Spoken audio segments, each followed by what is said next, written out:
Ralfy, Ralph Customs. Bit of a steady week, bank holiday. Bit of finishing off. If you check out my videos, you'll see that we did a bit on Steve Shovelhead. And now I'm just doing a few other bits and bobs. Let's see how I got on. The beautiful blue princess. See how the light's shining provocatively off the chrome of the exhaust. I need to clean the lens on my camera. We're changing the seat. This is like a standard Harley-Davidson dual seat. Not what I had on it. I got this so I could put my missus on the back. And she loves it on the back. So I'm going to actually put my Lapera seat back on. But I've added the pillion pad to it. It's just come today. So there we go, in full leather. Just bolted them together, which was a bit of an arduous task. Really, really tight to squeeze up, which I guess is good. A bit of copper slip on the bolts, stop everything from rusting, because when I took these out that hold this bracket, if you get me, because that's what holds the seat down when it's in solo, that bracket bolts on there. I've had to move it, but I took a bolt out of fucking ruster. No. We don't want that. So a bit of copper slip on there. And I'm just going to go and fit it on. I have to remove that bit of swarf because I don't want to scratch the paintwork. Here you go, what do you think? A new Harley-Davidson Dyno Crosser in the offing. Just needs some 20 over the rear shockers. No, what we're doing, I keep having trouble since I put these tiny indicators on. The wire, the means for securing the wires underneath the fender's not great, and they come down and catch, and I'm trying to clear that up today, so I'm just soldering some new wiring to the indicator bit, and I'll heat shrink that over and do the same with that join, and then I'll get under and make sure that it's all tucked up and safe and secure and out of the way. I can't really film the process because I need two hands and I'm here on my own lot. There you go, you can see my reflection waving. But we'll have a quick catch up when I've done it. So this interesting angle, here we go, look, there it is. Woohoo! So I've taped it right up. I could do with some way of holding it back here. I thought about putting a little eyelet on there, but it's not going to gain much. The problem is the standard clip that bolts there, comes across, is not great, and it's made for a thicker cable. It's made for something with more shielding on or whatever, so if I put that in there it falls out and don't behave yourself. So I've took the other side, you can't see that. Look, this wiring's not amazing on this. It might be one of my jobs on the list to tidy it up, but there's the other side, tucked up and out of the way. And now we've got this side tucked up and out of the way. So I'm going to push that further into that clip, I think, if I can, one-handed. There you go, a bit like that. We're going to take it in there. It's got plenty of insulation and there's heat shrink under here, so I know it won't wear through easily, and jobs are good. Let's get it back together. I've got new rear passenger pegs, not forward passenger pegs, new rear pegs to match the front ones, these Kuriakin ISO. And I'm unpacking them as well as the gear change knob, knobble, shifter, what's it called? Shifter peg, shift peg. Anyway, unpacking, blah blah blah, bish bash bosh, look on the back, Kuriakin, load of, shouldn't involve busted knuckles, blah blah. Warning, cancer and reproductive harm. What? So this thing, I can't get out of the box one-handed, could give me cancer. What the fuck? It's an inanimate object. It's just a foot peg, dude. What? Crazy shit. Woo! Here we go. New pillion pad on. And it unbolts. Obviously, it unbolts. Everything does. But you can undo this screw, and then there's the two screws under here that I showed you. So we can take that off. Put my rack back on. If we're going solo for a while. New rear pegs. The old Kuriakin ISOs to match the fronts. And new shifter peg. Sorted. So we fixed the wiring for the last time, hopefully. We've fitted those ISO pegs on the shifter, and most importantly, we've put that sexy leather lapel pillion pad on.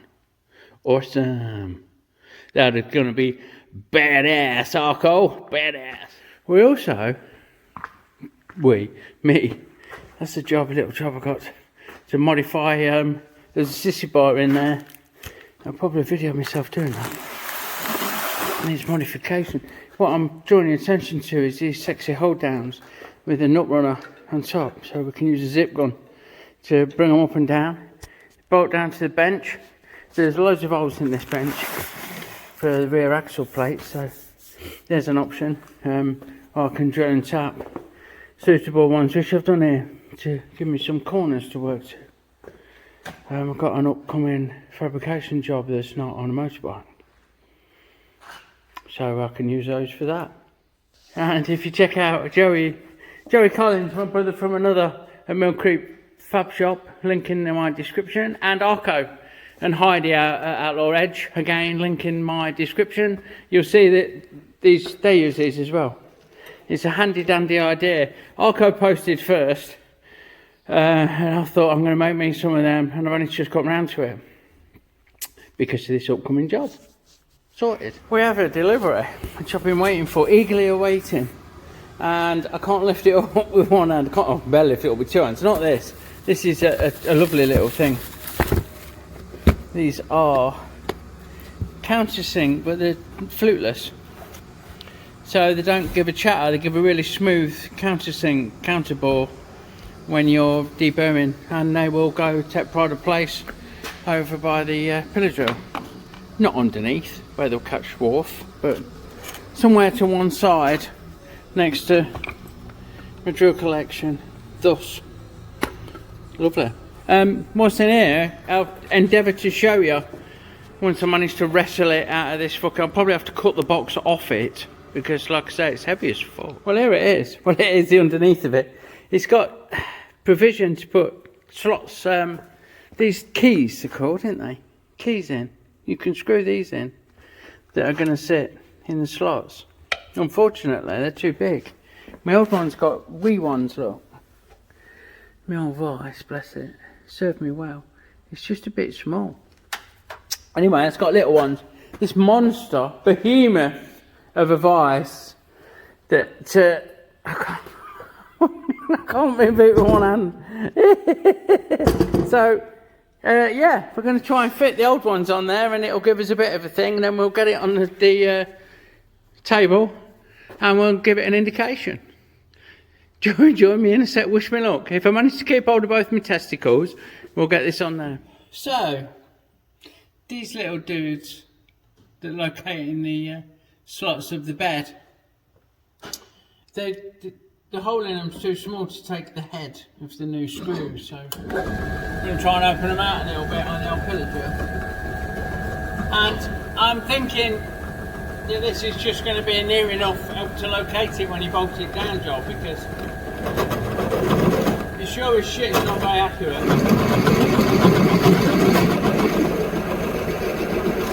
There we go. So now, the new heads will fit.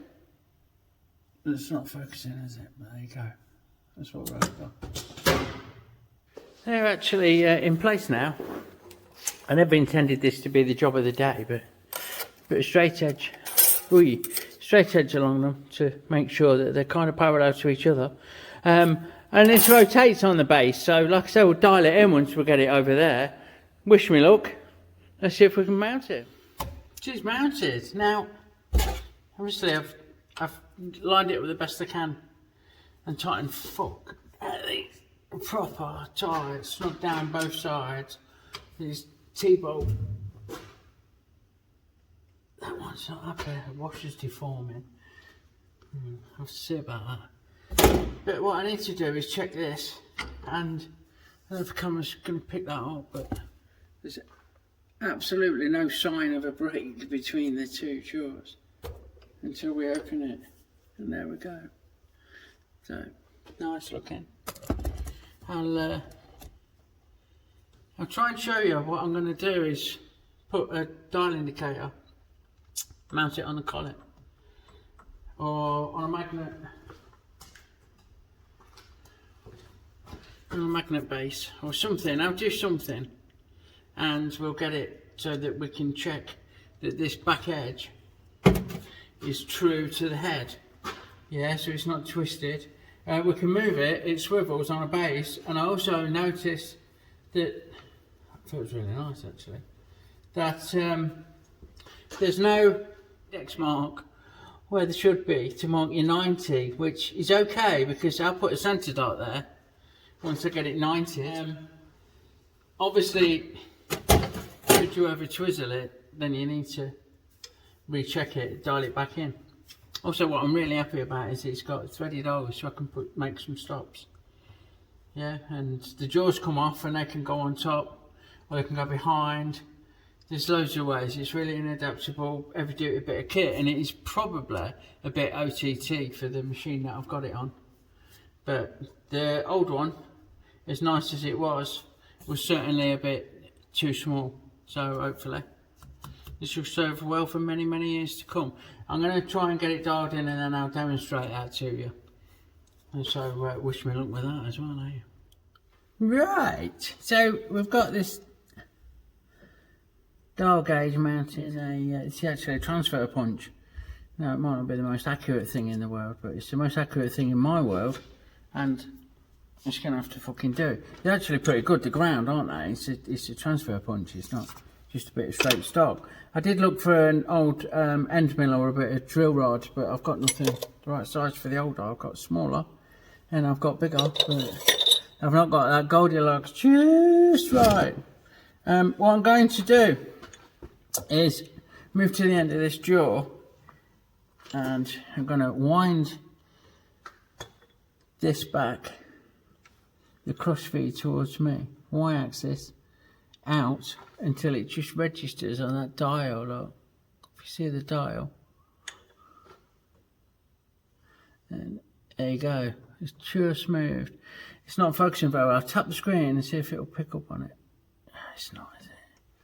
No, I can't get it to focus on there for you, but that's really shitty actually.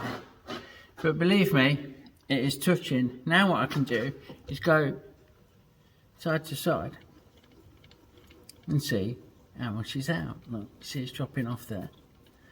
And we're going all the way to the end,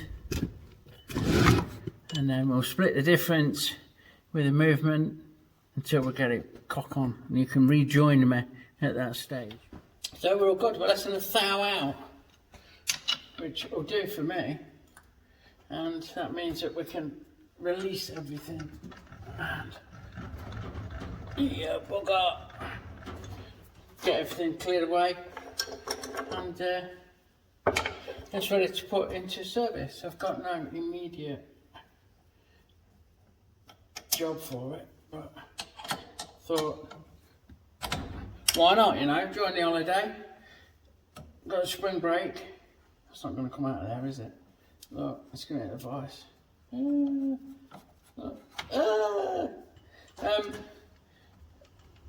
I'll get caught up on things like give myself a proper machine vice for a start off, and so on and so forth. What I need to do now is make a stop. I'm going to make a stop that screws on there, or probably on the back actually. It comes out with an arm and so on, so that we can put jobs in, work to the stop, do it again, do it again, do it again. Everything will be a bit of flow to it. Repeatability, that's the word. Have a nice bit of repeatability. And that's our job done. So, hallelujah, brothers and sisters. Can finally get on with a trio of trikes. Trio of trikes, look.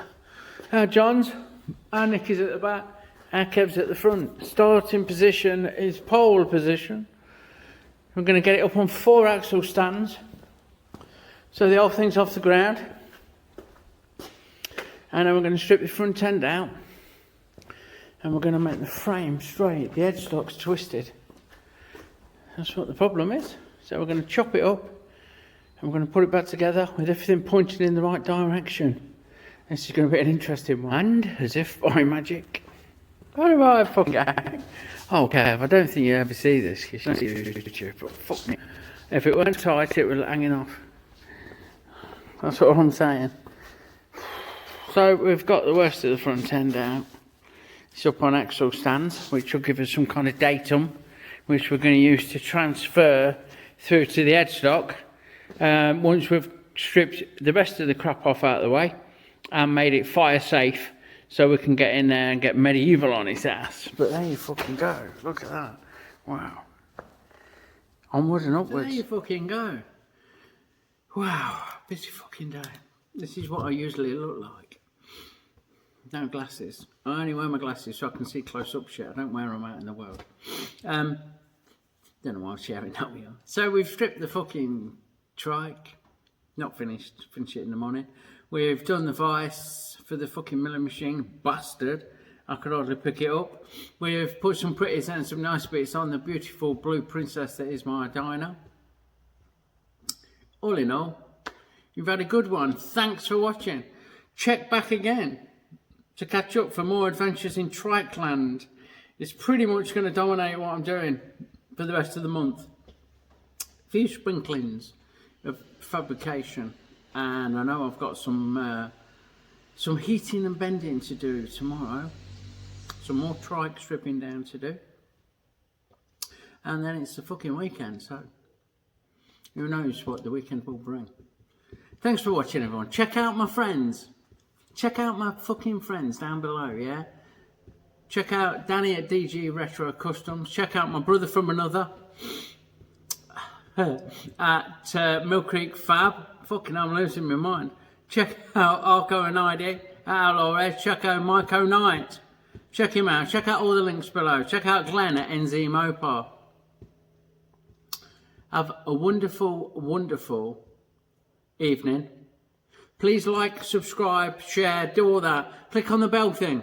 People are saying they don't get notifications, so you need to click on them. If you're still watching at this stage, I'd figure you're a diehard. We don't have extra credits like Mr. Pete 222, bless him. I've watched so many hours of his in the bath. Nice and relaxing in the bath. Anyway, thanks for watching. Please subscribe to my friends. Please click on the notification bell so you get updates so you don't miss any of this shizzle. Let me know what you like and what you don't like. Add a comment. I'll try and comment back, although they're getting quite busy now. And have a great one. Lots of love. See you soon.